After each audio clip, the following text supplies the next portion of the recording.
ప్రభుజీ ఎక్కువగా భగవంతుని నమ్మిన వాళ్ళకి, భగవంతునికి ఎక్కువ చేరువలో ఉన్న వాళ్ళకి ఇబ్బందులు వస్తాయని అంటూ ఉంటారు కదా ప్రభుజీ. మామూలుగా వింటూ ఉంటాము. అదంతా ఎంతవరకు నిజం అంటారు? అసలు నిజంగా హ్మ్. భగవంతుడి దగ్గర ఉన్న వాడికి కష్టాలు రావు అనేది ఎంత అబద్ధమో, హ్మ్. భగవంతుడి దగ్గర ఉన్న వాళ్ళకి ఎక్కువ కష్టాలు వస్తాయి అనేది కూడా అంతే అబద్ధం. హ్మ్. ఈ ప్రపంచంలో అందరికీ కష్టాలు సుఖాలు వచ్చి తీరుతాయి. ఓకే. ఇప్పుడు చూడండి, నేను చెప్పాను అనుకోండి, ఈ సంవత్సరం ఎండాకాలం లేదు, హ్మ్. మీరు నమ్ముతారా? ఎలా సాధ్యపడుతుంది ప్రభుజీ? పడదు కదా. హ్మ్. నేను చెప్పాను అనుకోండి, ఈ సంవత్సరం ఓన్లీ ఎండాకాలం ఉంటుంది, హ్మ్. వర్షాకాలం ఉండదు, చలికాలం ఉండదు అని అంటే మీరేమంటారు? ఓ బాగుంది, చాలా బ్రహ్మాండంగా ఉంటుంది అంటారా? వినటానికి బాగుంది కానీ ఎలా జరుగుతుంది? అంతే కదా అలా ప్రభుజీ. ఉండదు కదండి. అవును. వర్షాకాలం వచ్చినప్పుడు చలికాలం వస్తుంది, చలికాలం అయిపోయాక ఎండాకాలం వస్తుంది, ఎండాకాలం అయిపోయాక మళ్ళీ చలికాలం వస్తుంది, వర్షాకాలం వస్తుంది. ఇది ప్రపంచంలో అందరికీ తెలిసిన విధం. అవును. అలానే మన జీవితంలో కష్టాలు వస్తాయి, దాని తర్వాత సుఖాలు వస్తాయి, దాని తర్వాత కష్టాలు వస్తాయి, దాని తర్వాత సుఖాలు వస్తాయి. కష్టం సుఖం, కష్టం సుఖం ఈ మానవ జన్మలో ఒక పార్ట్ మాత్రమే. హ్మ్. దీన్ని అండర్స్టాండ్ చేసుకొని యాక్సెప్ట్ చేసుకోవాలి ఫస్ట్ విషయం. ఓకే. దీనికి భగవంతుడికి ఎటువంటి సంబంధం లేదు. హ్మ్. నీ జీవితంలో అంటే మనందరి జీవితంలో ఆ. కష్టము సుఖము, సుఖము. ఎలా అయితే ఎండాకాలం వస్తుందో, ఎలా అయితే వర్షాకాలం వస్తుందో, ఎలా అయితే చలికాలం వస్తుందో, అలానే కష్టము సుఖము మిక్స్డ్ కాలం మూడు మన జీవితంలో ఉంటాయి, ప్రతి ఒక్కళ్ళ జీవితంలో. హ్మ్. మరి భగవంతుడు ఏం చేస్తాడు? హ్మ్.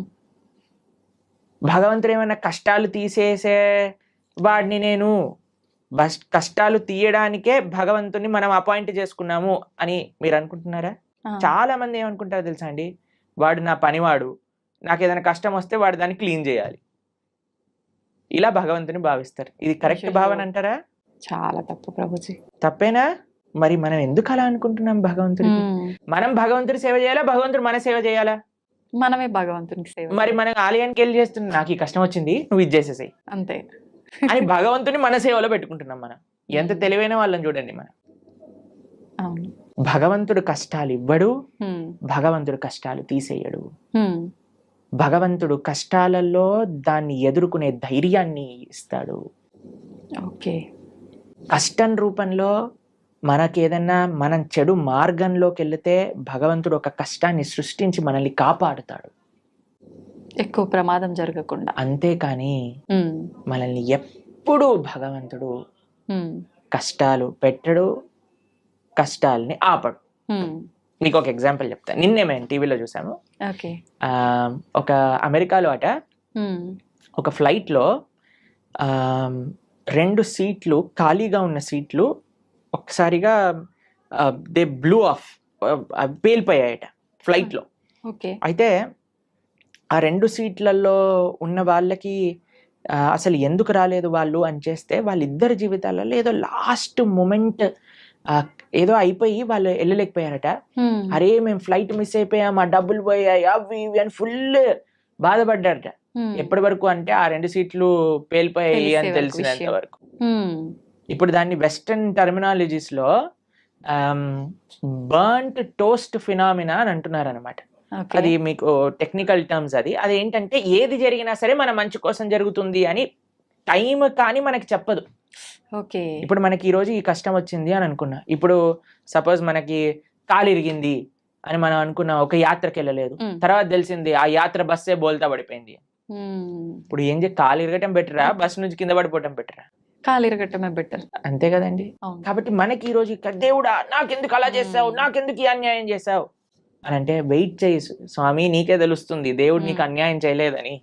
మనకు ఆ ఓపిక లేదంటే, ఓపిక లేదు, అర్థం చేసుకోగలిగే ఆలోచన లేదు. మనకేంటి వెంటనే అయిపోవాలి, ఇది నాకు ఇలా 2 minutes లో మ్యాగీ రెడీ అయిపోయింది, 2 minutes లో నాకు కష్టం ఎందుకు పోవట్లేదు అని మనం తయారైపోయినాం. అవును. దీనికి తగ్గట్టు చెప్పేవాళ్ళు కూడా, మీరు ఇది చేసేయండి ఈ కష్టం అలా పోతుంది, ఈ మంత్రం చెప్పండి అలా పోతుంది.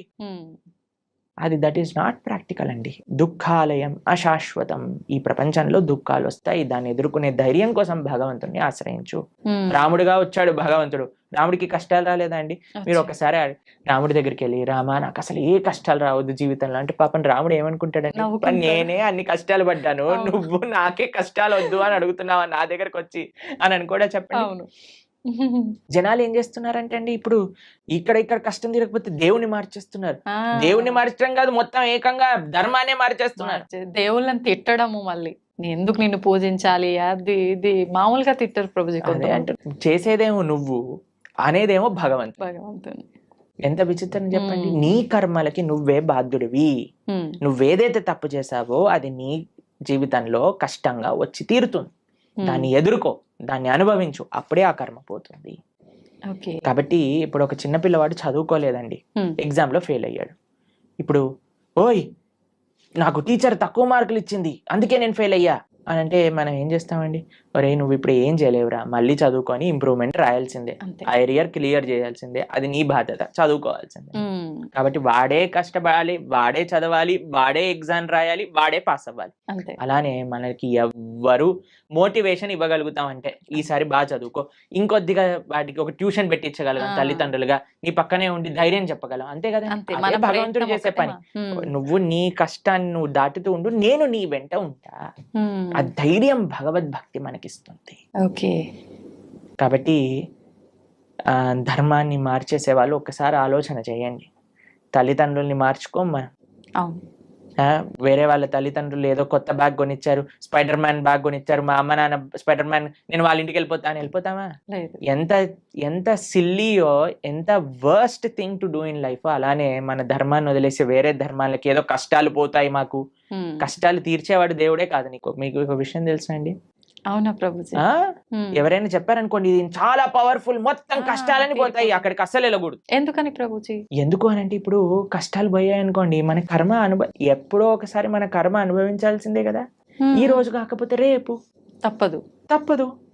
కాబట్టి నీ కష్టం ఈ రోజు మాయమైపోయింది అని అనుకోండి, ఈ రోజు మాయమైపోతుంది, రేపు వస్తుంది, దాన్ని నువ్వు తప్పించుకోలేవు. అంటే మనం చేసుకునే కొన్ని పుణ్య కార్యాల వల్ల మన పాపాలు తొలగిపోయే అవకాశం ఉంటుంది అని అంటారు కదా ప్రభుజీ. దాంట్లో భాగంగా పుణ్యము, మంచి పనులు పుణ్యాన్ని ఇస్తాయి, చెడు పనులు పాపాన్ని ఇస్తాయి. ఓకేనా? పుణ్యము సపరేట్ గా అనుభవించాలి, పాపం సపరేట్ గా అనుభవించాలి. పుణ్యం ఎక్కువ చేసేస్తే పాపాన్ని అది తొలగించదు. అర్థమైందా మీకు? ఇప్పుడు పుణ్యం ఏదైతే ఉందో దాన్ని మీకు స్వర్గానికి తీసుకెళ్తుంది అని అనుకోండి, పాపం ఏదైతే ఉందో దాన్ని మీకు నరకానికి తీసుకెళ్తూ ఉందనుకోండి. మీరు ఎక్కువ పుణ్యం చేసేస్తే ఈ పుణ్యం వెళ్ళి పాపాన్ని ఇది చేసేదన్నమాట. పుణ్యం ఖాతానే, పాపం ఖాతానే. ఈ రెండూ పోవాలి, ఈ రెండుతో మాకు పని లేదు అని అన్నప్పుడు మనం భగవంతుడికి శరణాగతి చేయాలి, భగవంతుడి యొక్క భక్తి చేయాలి. అప్పుడు మనకి పుణ్యంతో సంబంధం ఉండదు, పాపంతో సంబంధం ఉండదు. భగవంతుడిని ఆశ్రయించడం, భగవంతుడిని చేరుకోవటం, ఇది భక్తి మార్గము అని అంటే. కాబట్టి ఫస్ట్ పాపాచరణ మానుకోవటం మనుష్యత్వం, మనుష్యత్వంలో పుణ్యాచరణ, మంచి మనిషిగా మారటం, మంచి మనిషిగా మారిన తర్వాత ధర్మాన్ని తెలుసుకొని భక్తిని ఆశ్రయించి భక్తుడుగా మారటం. ఇట్లా 3 స్టేజెస్ ఉన్నాయి. కాబట్టి ఫస్ట్ స్టెప్ ఇస్ పాపాన్ని పక్కన పెట్టండి, పాపాచరణ తప్పు. దాని తర్వాత నెక్స్ట్ స్టేజ్ మంచి మనిషిగా మారటం, మంచి మనిషిగా మారాక ధర్మం గురించి, దేవుడి గురించి తెలుసుకోవటం, భగవంతుని ఆశ్రయించటం.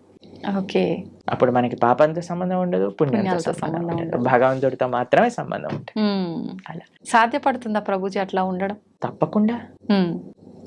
ఇప్పుడు చూడండి, రోడ్డు పైన మురికి నీళ్ళు ఉన్నాయనుకోండి, ఒక మనం బకెట్ల మురికి నీళ్లు రోడ్డు పైన పడేసాం అనుకోండి, మీరు మధ్యాహ్నం కల్లా వచ్చారనుకోండి, అక్కడ ఒక్క చుక్క నీరు కూడా ఉండదు. ఎందుకు చెప్పండి? సూర్యుడు మొత్తం లాగేస్తాడు, అన్నిటినీ ఎవాపరేట్ చేసేస్తాడు, అంతేనా? పెద్ద పెద్ద నదులే ఎవాపరేట్ అయిపోతాయి. సూర్యుడికి ఆ శక్తి లేదా? అలానే భగవంతుడికి కూడా ఆ శక్తి ఉంది. భగవంతుడిని ఆశ్రయించినప్పుడు, భగవంతుడికి శరణాగతి, భగవంతుడు చెప్పిన మార్గాన్ని, అలా దేవుడి దగ్గరికి వెళ్ళి 10 రూపాయలు టికెట్ ఇచ్చి, అయ్యా నీకు అర్చన చేయించేసా, నా పాపాన్ని తీసేసాయి, ఇలా బిజినెస్ ట్రాన్సాక్షన్ కాదండి. మనస వాచ కర్మన భగవద్ మార్గంలో మనం నడిచినప్పుడు, భగవంతుడికి శరణాగతి చేసినప్పుడు, ఆయన మన దగ్గర ఉండే ఎటువంటి కర్మ బ్యాగేజ్ నైనా సరే ఆయన మొత్తం డిసపియర్ చేసేయగలరు. అది భగవంతుడికి ఉండే శక్తి. ఎప్పుడు మనం నిజమైన భక్తి మార్గంలో నడిచినప్పుడు, అది ముఖ్యం. హడావిడి హంగామాలు ఆర్భాటాలు చేస్తుంటారు మామూలుగా. భగవంతుడి విషయంలో వచ్చేసరికి అవన్నీ కాకుండా మనస్ఫూర్తిగా మనం దైవ మార్గంలో ఉండాలి. హంగామా, హడావిడి, ఆర్భాటం ఎందుకు చేయకూడదు? చేయొచ్చా గురుగారు? ఎందుకు చేయకూడదు అని అడుగుతున్నాను. ఒక మ్యారేజ్ డే మనం సెలబ్రేట్ చేసినప్పుడు 25th మ్యారేజ్ యానివర్సరీ పెద్దగా గందరగోళం చేసేసినప్పుడు, పిల్లవాడి ఫస్ట్ బర్త్డే ఇంత పెద్దగా చేసినప్పుడు, ఒక పెళ్లికి కొన్ని లక్షల కోట్లు ఖర్చు పెట్టేసినప్పుడు, భగవంతుడికి పూజ మాత్రం ఎటువంటి ఏమీ చేయకూడదు, స్వామికి దాలియాలు కట్టకూడదు. మన వాళ్ళు ఇప్పుడు మొన్న మాకు ఒక వీడియో పంపించారు, ఒక ఫేమస్ యాక్ట్రెస్ బాలీవుడ్ లో అంటుంది, నేను టాయిలెట్ కైనా డబ్బులు ఇస్తాను కానీ గుడి కట్టడానికి డబ్బులు ఇవ్వను అని. ఎందుకు అంత? ఎందుకు అని అంటే, నో మోర్ రిలీజియస్ ఇన్స్టిట్యూషన్స్ అని ఏదో దానికి జనాలందరూ కరెక్టే చెప్పింది, రిలీజియస్ వల్ల ఒక ఆలయం కట్టడం వల్ల ఏమి పని ఉంది దానికి అని అంటున్నారు. ఎందుకంటే అందరు ఇలాంటి మెంటల్ గా తయారవుతారు. అవును, ఆలయాలు లేవు కాబట్టి, రిలీజియస్ ఇన్స్టిట్యూట్స్ తక్కువ అయ్యాయి కాబట్టి ఇలాంటి వాళ్ళు పుడుతున్నారు. నిజమే. టాయిలెట్ మెంటాలిటీ కలిగిన వాళ్ళు. అదే ఆలయానికి ఇచ్చుంటే, భగవంతుడికి ఇచ్చుంటే మంచి మనస్తత్వం ఉన్న వాళ్ళు పుట్టేవారు. ఇలాంటి వాళ్ళని ప్రపంచంలో ఎవరు గుర్తుండరండి. ఒక 10-15 ఏళ్ల తర్వాత ఎవరిని దే విల్ నాట్ రిమెంబర్. కానీ మనం ఇప్పటికీ గుర్తు పెట్టుకునేది ఎవరిని అని అంటే, శివాజీ మహారాజ్ లాంటి రాజులని, ఎవరైతే ధర్మం కోసం కాపాడారు, దేశం కోసం ప్రయత్నం చేశారు, దేశం కోసం, దైవం కోసం, సమాజం కోసం. ఇటువంటి భావనలే రావట్లేదండి జనాలకి ఈ మధ్య. మొత్తం ఫ్యాషన్ అయిపోయింది. భగవంతుడి యొక్క ఆలయం రామ మందిరం కట్టడానికంటే ఎందుకు ఇన్ని వేల కోట్లు, అందరినీ పేద ప్రజలకు పంచేయచ్చు కదా. ఎన్ని రోజులు పంచుతావు, ఎన్ని రోజులు పంచుతావు అనేది ప్రశ్న. ఈ రోజు నువ్వు అన్నం పెట్టగలవా, రేపు పెట్టగలవా, ఎల్లుండి పెట్టగలవా, ఆకలి తీరుతుందా? కానీ భగవద్ ఆలయం ఏం చేస్తుంది అంటే మనసుని మారుస్తుంది, ఒక మంచి ప్రేరణనిస్తుంది. ఒక ఆలయం దేన్ని విషయాలకి కేంద్రం చూడండి మీరు. ఒకటి ఆర్ట్, కల్చర్, ట్రెడిషన్, హెరిటేజ్, ఎన్నిటిని నిలుపుకుంటుంది రామమందిరం. ఒక మందిరం మీరు చూసారంటే ఎన్ని వ్యవస్థలు, పూలు అమ్ముకునే వాళ్ళకి మందిరం, ఒక ఫార్మింగ్ చేసే వాళ్ళకి మందిరం, ఒక ఆర్ట్స్ నేర్చుకునే వాళ్ళకి మందిరం, భగవంతుని ఆశ్రయించిన వాళ్ళకి మందిరం. ఒక మనసులో ఒక ఉత్సాహం, ఒక నమ్మకం, ఒక విశ్వాసం, ఒక ధైర్యం కావాలంటే గుడికి వెళ్తామండి. మీరు మీ జీవితంలో ఎప్పుడైనా వెళ్ళారా అలా? అందరం వెళ్ళే ఉంటాం కదా. ధైర్యం కావాలి. భగవంతుడా మేము ఈ కష్టంలో ఉన్నాం, ఒక ధైర్యం నింపుకోవడానికి భగవంతుడి దగ్గరికి వెళ్ళి చెప్పుకుంటాం మనం. ఎక్కడికి వెళ్తాం ధైర్యం కావాలంటే చెప్పండి. అసలు ఈ ప్రపంచంలో ఎక్కడైనా ఏ ప్రదేశం ఉందా ధైర్యం కోసం వెళ్ళడానికి? మీరు థియేటర్కి వెళ్తే ధైర్యం వస్తుందా? లేదు. పార్క్కి వెళ్తే ధైర్యం వస్తుందా? లేదు. షాపింగ్ మాల్కి వెళ్తే ధైర్యం వస్తుందా? భగవంతుడి దగ్గరికి వెళ్తే ధైర్యం వస్తుంది. ఆ నమ్మకం, ఆ విశ్వాసం, ఆ పట్టుదల. ఏదో ఒకటి ఇన్స్టిట్యూషన్ మన కల్చర్ని, మన ఆర్ట్ని, మన ట్రెడిషన్ని, మన సాంప్రదాయాన్ని నేర్పించే ఇన్స్టిట్యూషనే మందిరం. కాబట్టి మనకి వీ వాంట్ ఎవ్రీథింగ్. ఎప్పుడైనా మీరు హైదరాబాద్ లో ఈ 5 స్టార్ హోటల్ కట్టబోతున్నారు, వాడిని అడిగారండి, ఎందుకు 5 స్టార్ హోటల్ కడుతున్నావు, నీ పక్క నుండి ఇస్లాం లో అన్ని డబ్బులు బంద్ చేసేయి, 1 స్టార్ హోటల్ కట్టే సరిపోతుంది అని మనం ప్రశ్నిస్తామండి? లేదు. ఎందుకు? మనకు కావాలి. ఎవరైనా 700 crores 5,000 crores పెట్టి మూవీస్ తీస్తే వాడికి వెళ్ళి చెప్తామా, ఒరే నువ్వు ఈ మూవీ తీయకరా, మేమందరం ఏం పర్వాలేదు, చూడకపోయినా పర్వాలేదు, నువ్వు 1000 కోట్లు పనిచేసే జనాలకి అని చెప్తారా అండి ఎవరైనా? లేదు. దీంట్లో మనకి ఏం ప్రాబ్లం లేదు. కానీ ఎప్పుడైతే భగవంతుడికి ఏదన్నా సేవ చేస్తున్నారనుకోండి, భగవంతుడికి అభిషేకం చేస్తే వెంటనే పాలేంటి అని అంటారు. నేను చూసానండి, సినిమా హీరోల కట్అవుట్లకి పాలాభిషేకాలు చేస్తూ ఉంటారు, రాజకీయ నాయకులకి, కరెక్ట్ రాజకీయ నాయకుల విగ్రహాలకు పాలాభిషేకం. అప్పుడేమైంది మన నీతి? మనకు నచ్చిన పని చేస్తే తప్పులేదు. మీరు చూసారండి ఇప్పుడు కొత్తగా ఈ ట్రెండ్ లో ఏమంటామంటే, ఆ న్యూ ఇయర్ పార్టీలు అవి ఇవి అని చేసుకుంటారు కదా, దాంట్లో షాంపైన్ బాటిల్స్ లోంచి షాంపైన్ అంతా ఇలా పోతూ ఉంటుంది చూసావా? అప్పుడు నీకు డబ్బులు వేస్ట్ గా, అదే 5,000 10,000 ఎంత ఉంటాయో మనకు తెలియదు, కానీ అవన్నిటిని నేల కొరగటంలో నీకేం తప్పులేదు, పిచ్చి పిచ్చి గంతులు వేయటంలో నీకు తప్పులేదు, పబ్బులు కట్టడంలో తప్పులేదు, రెస్టారెంట్స్ కట్టడంలో తప్పులేదు, మాల్స్ కట్టడంలో తప్పులేదు, సినిమా థియేటర్లు కట్టడంలో తప్పులేదు, మందిరం మాత్రమే తప్పు. ఎందుకంటే భగవంతుడు మంచివాడు కాబట్టి. పాపం వాడు ఏమన్నాడు కదండి, నవ్వుతూ అలా నించుంటాడు. భగవంతుని కూడా తప్పట్లే. భగవంతుడిని ప్రేమతో ఉండే వాళ్ళ దగ్గర ఆయన ఉంటారండి, అది వేరే విషయం. ఆయన ఏం ఎక్స్పెక్ట్ చేయట్లేదు మనం ఇంత పెద్ద గుడి కడతాం అంత గట్టు, అది మన కృతజ్ఞత. కాబట్టి జనాలు అందులో ఆర్భాటాలు వద్దు అని కేవలం భక్తిలో అనుకుంటే తప్పు. లేదండి, మా జీవనమే సరళం. మేమే ఒక మ్యారేజ్ డే వచ్చింది అనుకోండి, ఆలయానికి వెళ్ళి దండం పెట్టుకుంటాం. అలానే భగవంతుడి యొక్క ఉత్సవం వచ్చినా ఆలయానికి వెళ్దాం. లేదండి, మేము మ్యారేజ్ డే మాత్రం ఒక 2-3 లక్షలతో చేస్తాము, కానీ కృష్ణాష్టమికి మాత్రం 100 రూపాయలు ఖర్చు పెడతాం. అది తప్పు. ఇక్కడ చూపించగాలి, ఇక్కడ చూపించే వ్యక్తిత్వం గురించి మాట్లాడుకోవట్లేదండి. కేవలం నేను చూపించడానికే పూజ చేస్తా అనటం తప్పు. కానీ భగవంతుడికి ప్రేమతో నేను ఇంత గొప్పగా చేసుకోగలుగుతాను అని అనుకోవటంలో తప్పేమీ లేదు. చేసుకోవచ్చు, కానీ మన హృదయంలో ఆ భక్తి, ఆ ప్రేమ అనేది ఉండాలి. ఓకే, ఏమంటారు మీరు? నిజమే ప్రభుజీ, ఉండాల్సిందే. చాలా తక్కువ మందిలో ప్రభుజీ రాను రాను ఇంకా అంటే ఎక్కువ ఆధ్యాత్మిక మార్గంలో భగవంతునికి దగ్గరగా ఉండాలంటే ఎక్కువ అంటే ఏమంటారు సెంటిమెంట్లు, కండిషన్లు ఎక్కువ ఉండాల్సిందేనేమో అని చెప్పి లిమిట్ లో అని అందరు జనాల్ని ఒక మబ్బెలో పెట్టేశారు జనాలు. కానీ మీరు మనందరం కలిసి ఇంకా ఇంకా ప్రజలలో ఆ చైతన్యాన్ని తీసుకొని రావాలి. అవును ప్రభుజీ. భక్తి అంటే కేవలం sentiments, rules, regulations, conditions, impositions కాదు.